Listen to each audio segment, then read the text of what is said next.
গুলি খাইছে একটা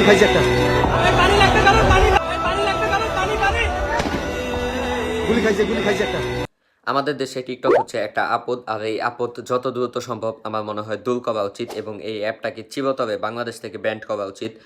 কারণ এই টিকটকের প্রতিবন্ধীগুলো দেশের জন্য এখন বড় বিপদ হয়ে উঠেছে, ঠিক আছে? কেন এই কথা বলতেছি, কারণ হচ্ছে উল্টাপাল্টা টিকটক তো বছর ধরে বানায়, এটা তো সবাই দেখেন। এদের নাচ গানা যাই হোক, কেয়ামতের একদিন পর্যন্ত এদের নাচ গানা বন্ধ হবে না। আর এই প্রতিবন্ধীগুলো তো অবশ্য প্রতিবন্ধীর মতো কাজ করবে, স্বাভাবিক। বাট ইদানিং মুগ্ধ হয়ে যাওয়ার আগে যে কথাটা বলছিল, কারো পানি লাগবে নাকি পানি, তারপর যে আরেকটা ভাই বলছিল আমার বোন আছে ছেড়ে দেন, এই সব কিছু একসাথে মিলে তারা এখন নতুন একটা ভং ধরছে।